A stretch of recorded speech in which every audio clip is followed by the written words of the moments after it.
में आपका स्वागत है। पीएम मोदी दिल्ली में अंतर्राष्ट्रीय आर्य महासम्मेलन में हुए शामिल। आर्य समाज के 150 वर्ष पूरे होने पर क्या कहा?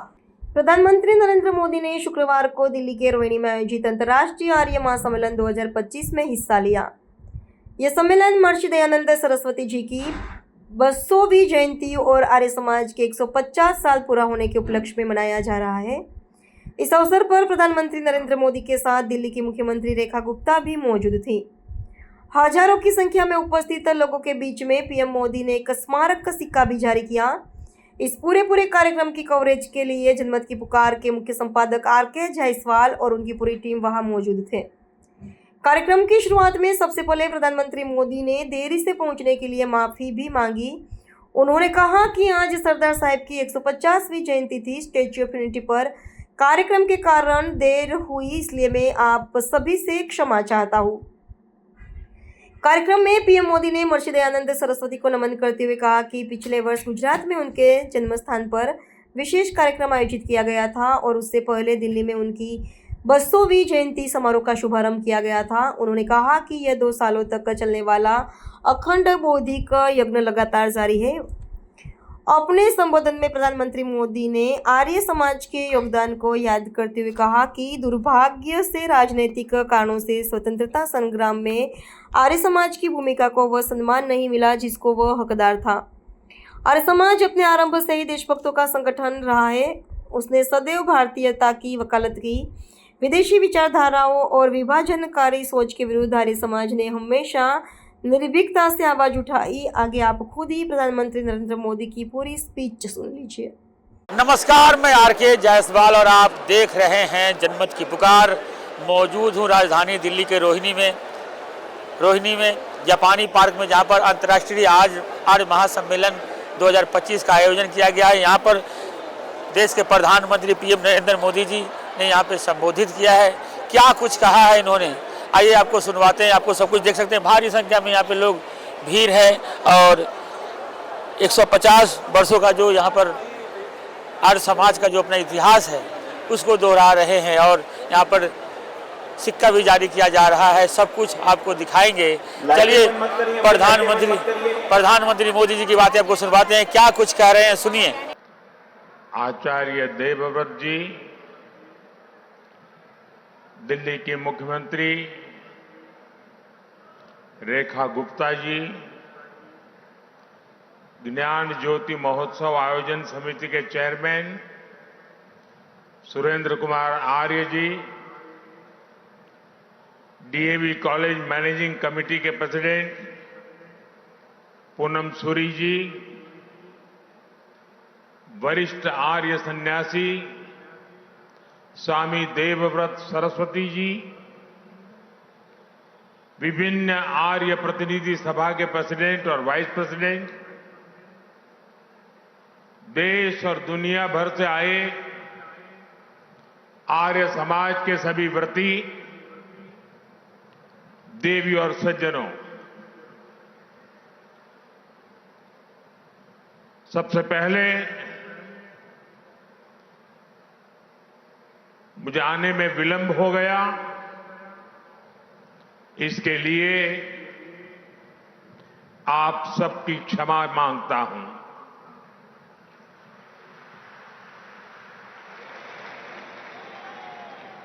आज सरदार साहब की जयंती थी, 150वीं जयंती।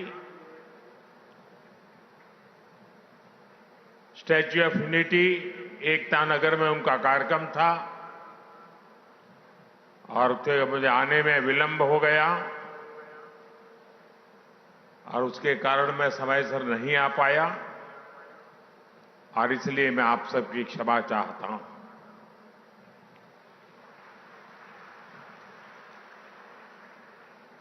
जब हम यहां आए तो प्रारंभ में जो मंत्र सुने उनकी ऊर्जा अब भी हम सब महसूस कर रहे हैं।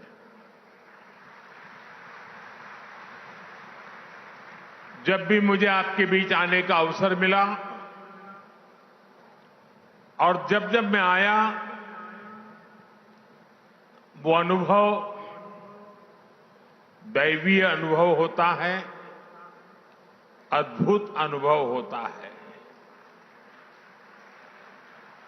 और ये स्वामी दयानंद जी का आशीर्वाद है, उनके आदर्शों के प्रति हम सबकी श्रद्धा है। आप सभी विचारकों से दशकों पुरानी मेरी आत्मीयता है कि मुझे बार बार आपके बीच आने का अवसर मिलता है।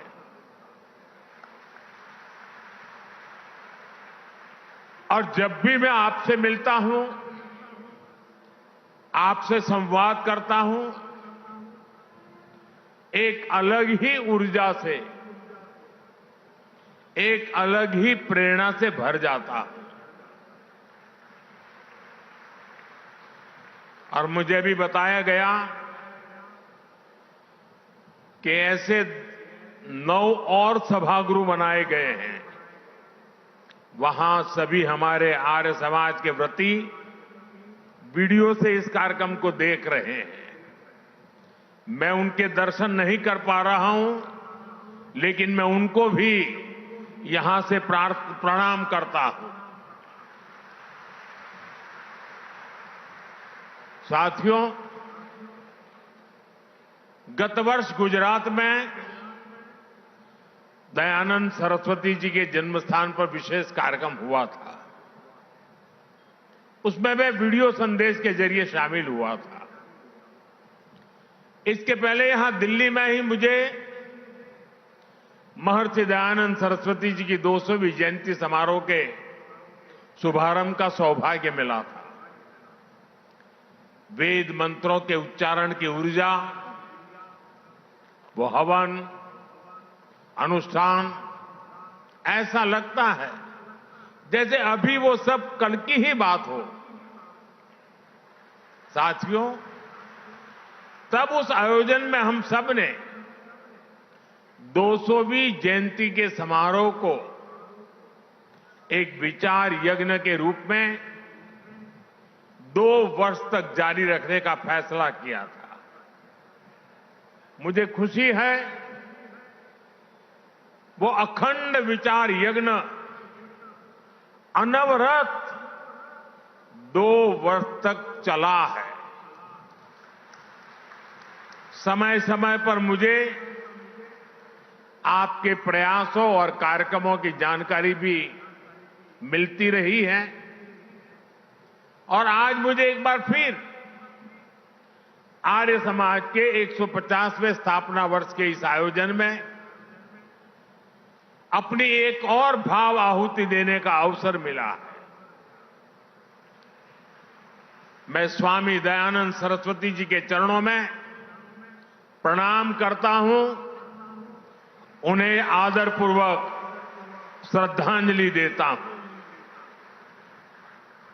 मैं आप सभी को इस अंतर्राष्ट्रीय समिट के लिए हार्दिक शुभकामनाएं देता हूं।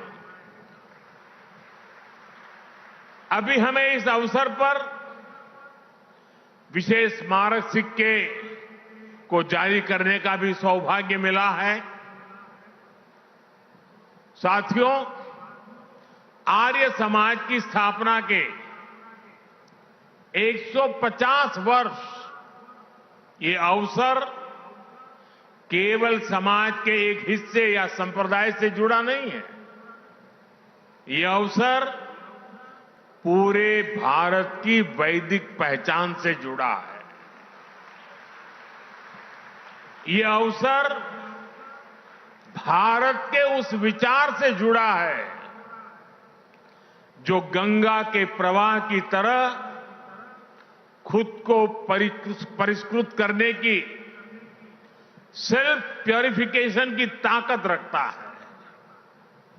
ये अवसर उस महान परंपरा से जुड़ा है जिसने समाज सुधार की महान परंपरा को निरंतर आगे बढ़ाया, जिसने आजादी की लड़ाई में कितने ही सेनानियों को वैचारिक ऊर्जा दी। लाला लाजपत राय, हुतात्मा राम प्रसाद बिस्मिल, ऐसे कितने ही क्रांतिकारियों ने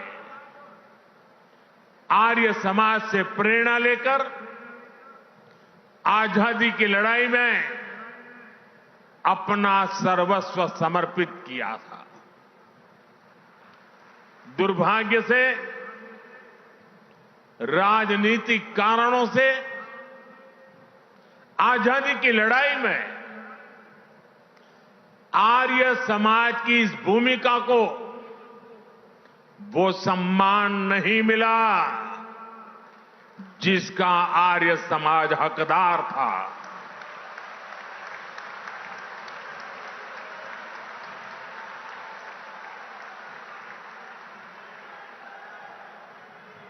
साथियों, आर्य समाज अपनी स्थापना से लेकर आज तक प्रबल राष्ट्र भक्तों की संस्था रही है। आर्य समाज निर्भीक होकर भारतीयता की बात करने वाली संस्था रही है। भारत विरोधी कोई भी सोच हो, विदेशी विचारधाराओं को थोपने वाले लोग हो, विभाजनकारी मानसिकता हो, सांस्कृतिक प्रदूषण के दुष्प्रयास हो, आर्य समाज ने हमेशा इनको चुनौती दी है।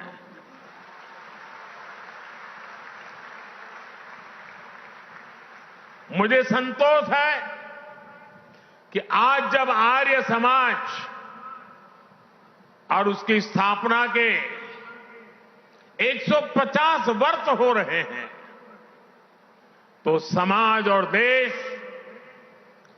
दयानंद सरस्वती जी के महान विचारों को इस विराट स्वरूप में नमन कर रहा है।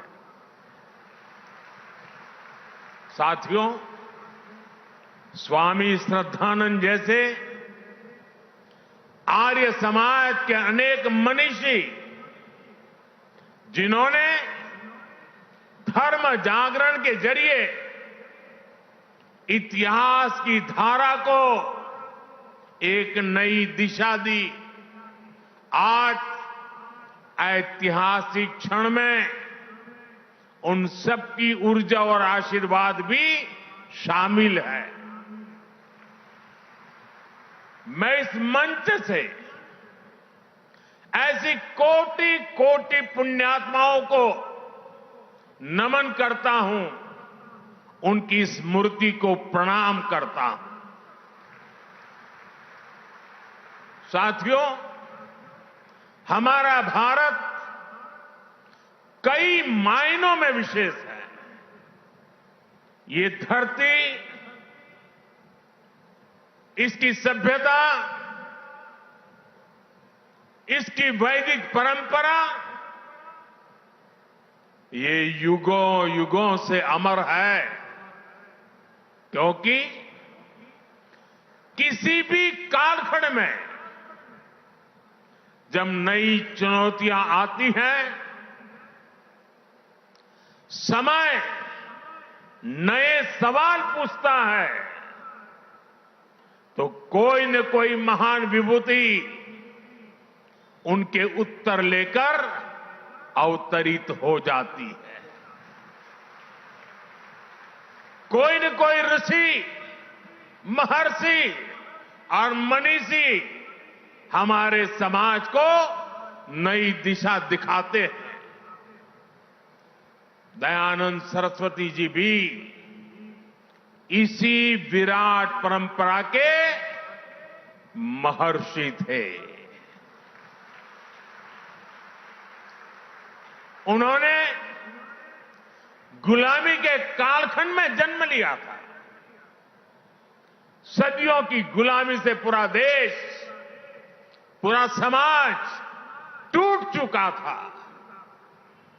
विचार और चिंतन की जगह पाखंड और कुरीतियों ने ले ली थी। अंग्रेज हमें हमारी परंपराओं और हमारी मान्यताओं को नीचा दिखाते थे। हमें नीचा दिखाकर वो भारत की गुलामी को सही ठहराते थे। ऐसी परिस्थितियों में नए मौलिक विचारों को कहने का साहस भी समाज खो रहा था। और ऐसे ही मुश्किल समय में एक युवा सन्यासी आता है। वो हिमालय के निर्जन और कठिन स्थानों में साधना करता है, खुद को तपस्या की कसौटी पर तपाता है और वापस आकर वो हीन भावना में फंसे भारतीय समाज को झकझोरता है। जब पूरी अंग्रेजी सत्ता भारतीय पहचान को नीचा दिखाने में लगी थी, जब समाज के गिरते आदर्शों और नैतिकता के पश्चिमीकरण को आधुनिकीकरण के तौर पर पेश किया जा रहा था, तब आत्मविश्वास में भरा वो ऋषि अपने समाज का आह्वान करता है, वेदों की ओर लौटो, वेदों की ओर लौटो। ऐसी अद्भुत विभूति थे स्वामी दयानंद जी। उन्होंने गुलामी के उस कालखंड में दबी कुचली राष्ट्र की चेतना को फिर से जागृत कर दिया। साथियों, स्वामी दयानंद सरस्वती जी जानते थे कि अगर भारत को आगे बढ़ना है तो भारत को सिर्फ गुलामी की जंजीरें ही नहीं तोड़नी है। जिन जंजीरों ने हमारे समाज को जकड़ा हुआ था, उस जंजीरों को भी तोड़नी जरूरी थी। इसलिए स्वामी दयानंद सरस्वती जी ने ऊंच नीच, छूताछूत और भेदभाव का खंडन किया।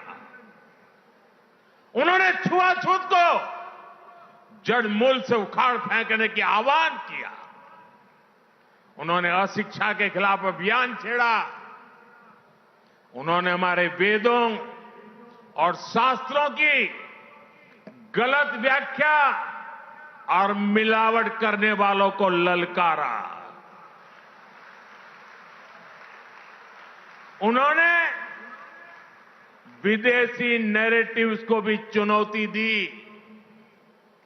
और शास्त्रार्थ की पुरानी परंपरा से सत्य को सिद्ध किया। साथियों, स्वामी दयानंद जी युगदृष्टा महापुरुष थे। वो जानते थे चाहे व्यक्ति निर्माण हो या समाज निर्माण, उसके नेतृत्व में नारी शक्ति की बहुत बड़ी भूमिका होती है।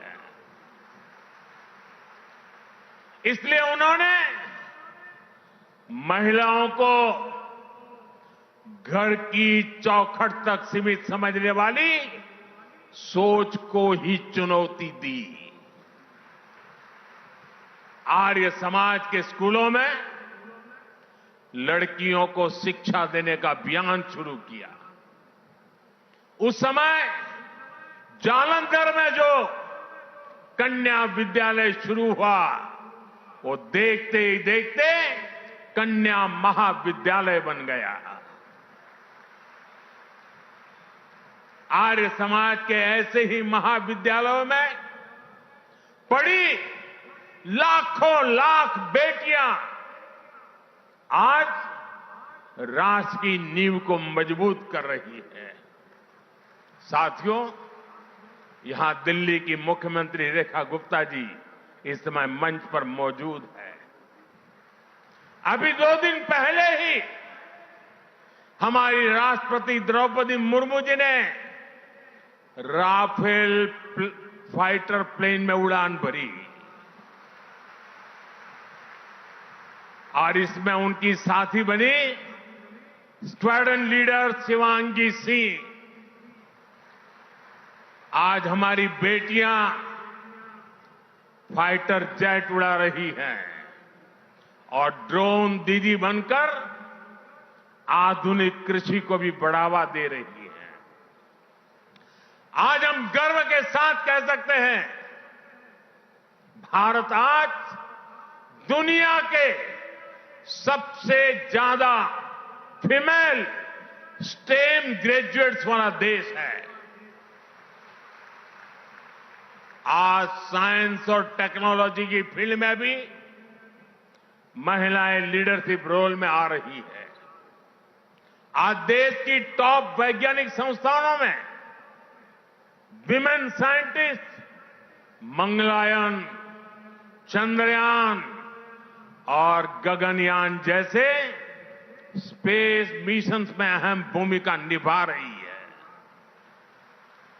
ये बदलाव बताता है कि देश आज सही मार्ग पर आगे बढ़ रहा है।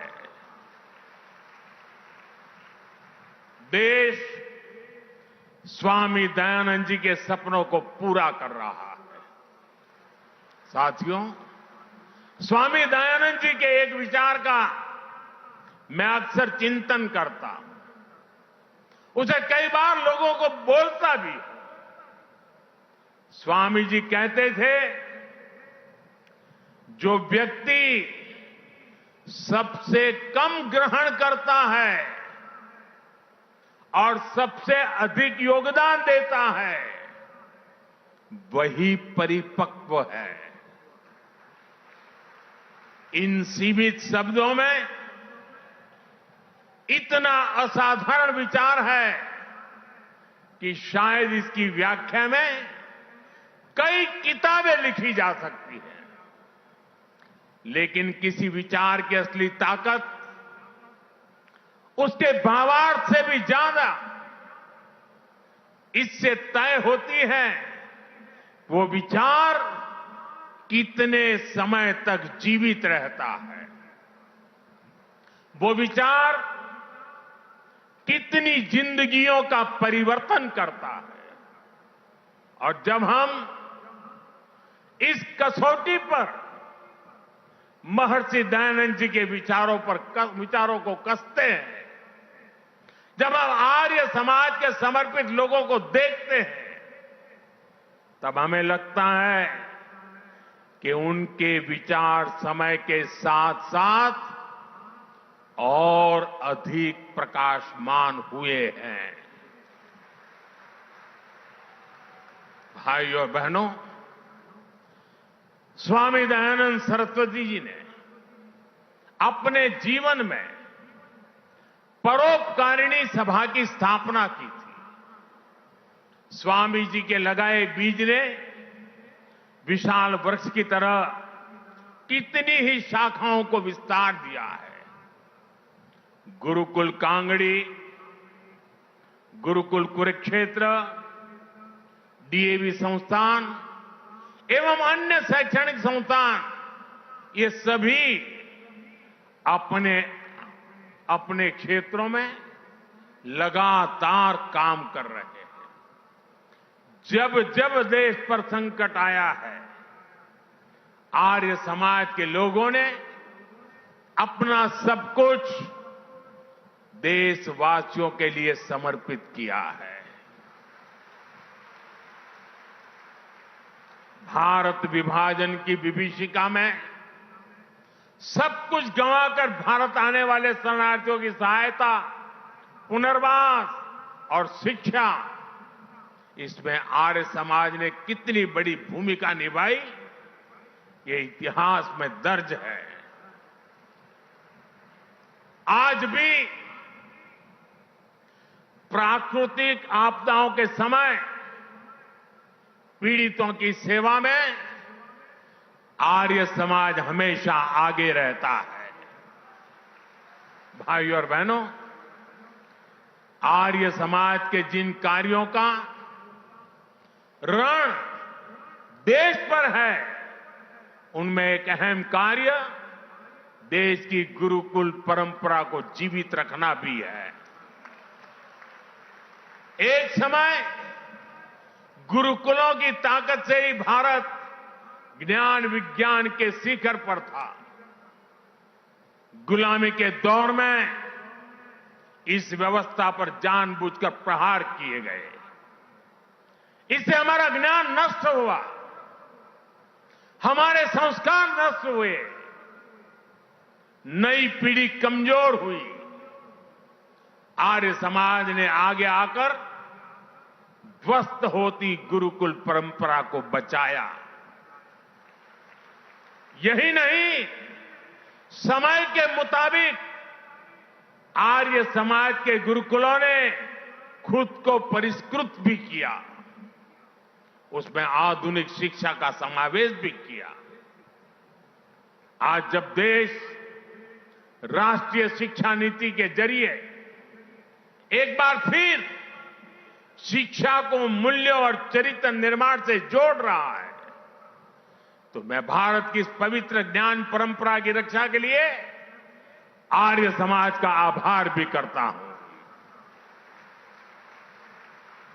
साथियों, हमारे वेदों का वाक्य है कृण्वन्तो विश्वमार्यम, अर्थात हम पूरे विश्व को श्रेष्ठ बनाएं, उसे श्रेष्ठ विचारों को होकर लेकर के जाएं। स्वामी दयानंद जी ने इसी वेद वाक्य को आर्य समाज का ध्येय वाक्य बनाया। आज यही वेद वाक्य भारत की विकास यात्रा का मूल मंत्र भी है। भारत के विकास से विश्व का कल्याण, भारत की समृद्धि से मानवता की सेवा, देश इसी विजन पर आगे बढ़ रहा है। आज भारत सस्टेनेबल डेवलपमेंट की दिशा में एक प्रमुख ग्लोबल वॉइस बन चुका है। जिस तरह स्वामी जी ने वेदों की ओर लौटने का आह्वान किया था, उसी तरह आज भारत वैदिक जीवन पद्धति और आदर्शों की ओर लौटने की बात ग्लोबल स्टेज पर कर रहा है। इसके लिए हमने मिशन लाइफ लॉन्च किया है। पूरे विश्व से इसे सपोर्ट मिल रहा है। One sun, one world, one grid vision के जरिए हम क्लीन एनर्जी को भी एक ग्लोबल मूवमेंट में बदल रहे हैं। हमारा योग भी आज अंतर्राष्ट्रीय योग दिवस के जरिए दुनिया के 190 से ज्यादा देशों में पहुंच चुका है। जीवन में योग को अंगीकार करने की, योगमय जीवन जीने की ये पहल, पर्यावरण से जुड़े लाइफ जैसे मिशन, ये वैश्विक अभियान पूरी दुनिया आज जिनमें रुचि दिखा रही है, आर्य समाज के लोगों के लिए तो ये उनके जीवन और अनुशासन का हिस्सा है। सादा जीवन और सेवा की भावना, भारतीय वेशभूषा और परिधानों का प्राथमिकता, पर्यावरण की चिंता, भारतीयता का प्रचार प्रसार, आर्य समाज के लोग आजीवन इसमें लगे रहते हैं।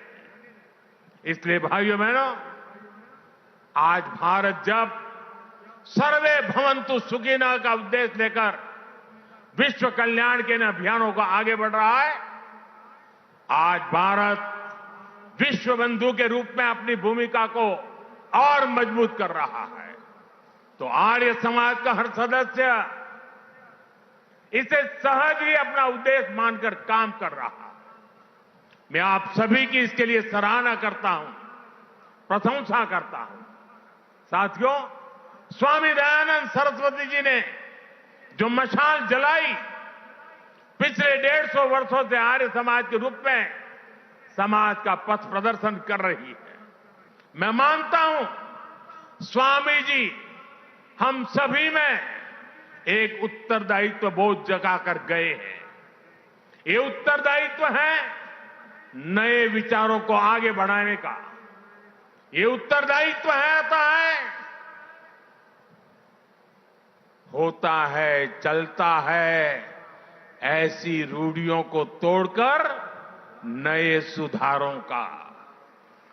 आप सभी का मुझ पर इतना स्नेह रहा है, इसलिए मैं आज आपसे कुछ मांगने के लिए भी आया हूं, कुछ आग्रह भी करने आया हूं। मांग सकता हूं ना? मांग सकता हूं ना? मुझे पूरा विश्वास है आप देखे रहेंगे। राष्ट्र निर्माण के महायज्ञ में आप इतना कुछ पहले से कर रहे हैं। मैं देश की कुछ वर्तमान प्राथमिकताएं भी आपके सामने दोहराना चाहता हूं। जैसे स्वदेशी आंदोलन, आर्य समाज इनसे ऐतिहासिक रूप से जुड़ा रहा है। आज जब देश ने फिर से स्वदेशी की जिम्मेदारी उठाई है, देश वोकल फॉर लोकल हुआ है, तो आपकी भूमिका इसमें और अहम हो जाती है। साथियों, आपको ध्यान होगा अभी कुछ समय पहले देश ने ज्ञान भारतम मिशन भी शुरू किया है। इसका उद्देश्य है भारत की प्राचीन मैन्युस्क्रिप्ट को डिजिटाइज और प्रिजर्व करना। अथाह ज्ञान की हमारी ये धरोहर है, ये तभी संरक्षित होगी जब हमारी नई पीढ़ी इनसे जुड़े, इनकी अहमियत को समझे। इसलिए मैं आर्य समाज से आह्वान करूंगा, आपने 150 साल से भारत के पवित्र प्राचीन ग्रंथों को खोजने और संरक्षित करने का काम किया है। हमारे ग्रंथों को मौलिक रूप में बचाने का काम कई पीढ़ियों से आर्य समाज के लोग करते आ रहे हैं। ज्ञान भारतम मिशन अब इसी प्रयास को राष्ट्रीय स्तर पर लेकर जाएगा। आप इसे अपना ही अभियान मानकर इसमें सहयोग करें और अपने गुरुकुलों के जरिए, अपने संस्थानों के जरिए युवाओं को मैन्युस्क्रिप्ट के अध्ययन और शोध से भी जोड़े। साथियों, महर्षि दयानंद जी की 200वीं जयंती के अवसर पर मैंने यज्ञ में प्रयोग होने वाले अनाजों की चर्चा की थी। हम सब जानते हैं यज्ञ में श्री अन्न की कितनी अहमियत होती है। जो अनाज यज्ञ में इस्तेमाल होते हैं उन्हें विशेष रूप से पवित्र माना जाता है। इन अन्नों के साथ मोटे अनाज यानी श्री अन्न की भारतीय परंपरा को भी हमें आगे बढ़ाना है। यज्ञ में प्रयोग होने वाले अन्न की एक खूबी ये भी होती है कि उनकी पैदावार प्राकृतिक रूप से होनी चाहिए। प्राकृतिक खेती, नेचुरल फार्मिंग, अभी आचार्य जी बड़े विस्तार से उसका वर्णन कर रहे थे। ये नेचुरल फार्मिंग भारतीय अर्थव्यवस्था की बहुत बड़ी आधार हुआ करती थी। आज एक बार फिर दुनिया उसके महत्व को समझने लगी है। मेरा आग्रह है आर्य समाज नेचुरल फार्मिंग के आर्थिक और आध्यात्मिक पहलू के प्रति भी लोगों को जागरूक करे। साथियों, एक और विषय है, जल संरक्षण का भी है। आज देश गांव-गांव साफ पानी पहुंचाने के लिए जल जीवन मिशन पर काम कर रहा है। जल जीवन मिशन अपने आप में दुनिया का सबसे बड़ा अनूठा अभियान है, लेकिन हमें ध्यान रखना है, पानी पहुंचाने के संसाधन तभी काम करेंगे जब आने वाली पीढ़ियों के लिए पर्याप्त पानी बचेगा। इसके लिए हम ड्रिप इरिगेशन से खेती को बढ़ावा दे रहे हैं। देश में 60,000 से ज्यादा अमृत सरोवर बनाने का भी काम हुआ है। हमें चाहिए सरकार के इन प्रयासों के साथ साथ समाज खुद भी आगे आए। हमारे यहां गांव-गांव तालाब, सरोवर, कुआं और वापी होते थे। बदलते हालातों में उनकी उपेक्षा होती गई और वो सूखते चले गए। हमें लोगों को अपने इन प्राकृतिक संसाधनों को बचाने के लिए निरंतर जागृत करना है। कैच द रेन जो सरकार का अभियान है, रिचार्जिंग वेल बनाने का जो अभियान है, वर्षा का पानी का उपयोग रिचार्जिंग के लिए करना, ये समय की मांग है। साथियों, बीते काफी समय से देश में एक पेड़ मां के नाम अभियान भी खूब सफल हुआ है। ये अभियान केवल कुछ दिनों या वर्षों का नहीं है, वृक्षारोपण सतत चलने वाला अभियान है। आर्य समाज के लोग इस अभियान से भी ज्यादा लोगों को जोड़ सकते हैं। साथियों, हमारे वेद हमें सिखाते हैं, संगच्छध्वम संवदध्वम संवो मनासी जानताम, अर्थात हम एक साथ चले, एक साथ बोले और एक दूसरे के मन को जाने, यानी एक दूसरे के विचारों का सम्मान करें। वेदों के इसी आह्वान को हमें राष्ट्र के आह्वान के रूप में भी देखना है। हमें देश के संकल्पों को अपना संकल्प बनाना है। हमें जन भागीदारी की भावना से सामूहिक प्रयासों को आगे बढ़ाना है। इन 150 वर्षों में आर्य समाज ने इसी भावना से काम किया है। इसी भावना को हमें निरंतर सशक्त करना है। मुझे विश्वास है, महर्षि दयानंद सरस्वती जी के विचार इसी तरह मानवता के कल्याण का मार्ग प्रशस्त करते रहेंगे। इसी कामना के साथ एक बार फिर आप सभी को आर्य समाज के 150 वर्ष की हार्दिक शुभकामनाएं देता हूं। आप सबका बहुत बहुत धन्यवाद। नमस्कार।